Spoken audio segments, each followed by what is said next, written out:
Hi, ഇതെന്നാ പരിപാടി എന്നല്ലേ? ഈ പിള്ളേരെ കൊണ്ട് ഭയങ്കര ഇടങ്ങാറാകട്ടോ. ഇതുങ്ങളിൽ ഏത് സമയം എന്നാ തിന്നാനുള്ള സ്കൂളൊക്കെ വെച്ച് വെച്ചോണ്ടിരിക്കും. ഈ വീട്ടിൽ മാത്രമാണോ അറിയത്തില്ല, മിക്കവാറും എല്ലാ വീട്ടിലും തന്നെ കാണും കേട്ടോ. എന്നതാണ് ഈ ഏത് നേരം ഉണ്ടാക്കി കൊടുക്കുന്നത്? അത് കാരണം മറ്റേ പെട്ടെന്ന് 1 മിനിറ്റ് കൊണ്ട് ഇവരെ കൊണ്ടുള്ള അലമ്പ് സഹിക്കാൻ മേലാതെ വരുമ്പോൾ 1 മിനിറ്റ് കൊണ്ട് ഉണ്ടാക്കാൻ പറ്റും. എല്ലാവർക്കും അറിയുന്ന സാധനം.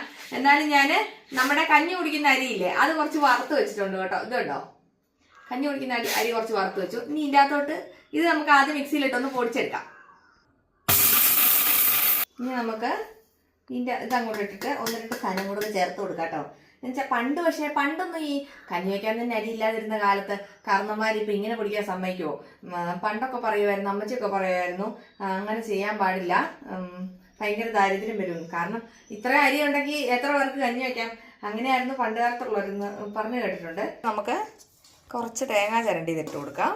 ശർക്കരപ്പാനി നന്നായിട്ട് ഉരുക്കിയിട്ടൊക്കെ അതിനകത്ത് ഒഴിച്ചാലും കുഴപ്പമില്ല കേട്ടോ. പക്ഷെ നമുക്ക് അതിനൊന്നും സമയമില്ല. ഞാൻ ശർക്കര ഇട്ട് കൊടുക്കുന്നുണ്ട് കേട്ടോ. എന്നിട്ട് ഇതെല്ലാം കൂടെ മിക്സിയിലിട്ട് ഒന്നുകൂടെ കറക്കി കൊണ്ടുവരാം. ഇനി ഇത് നമുക്ക് ഉണ്ടയായിട്ട് കഴിക്കണമെങ്കിൽ ഉണ്ട പിടിച്ച് പിള്ളേർക്ക് കൊടുക്കാം, പൊടിയായിട്ട് കഴിക്കണമെങ്കിൽ അങ്ങനെ തന്നെ കഴിക്കാം കേട്ടോ. ഏത് ഷേപ്പിൽ വേണമെങ്കിലും കഴിക്കും. അപ്പം ദേ 1 മിനിറ്റിനുള്ളിൽ സ്നാക്ക് റെഡി ആയി കേട്ടോ. ഇതുപോലത്തെ എളുപ്പപ്പണി ഉണ്ടെങ്കിൽ പിള്ളേരെ പറ്റിക്കും. മധുരം ഉള്ളതുകൊണ്ട് അവർ തിന്നോളൂന്നേ. പിന്നെ ബേക്കറി ഒന്നും മേടിച്ച് കൊടുക്കണ്ടല്ലോ. എനിക്കിത് പണ്ടോട്ടെ ഭയങ്കര ഇഷ്ടം കേട്ടോ. അതുകൊണ്ട് പ്രത്യേകിച്ച് ഒന്നും പറയാനില്ല.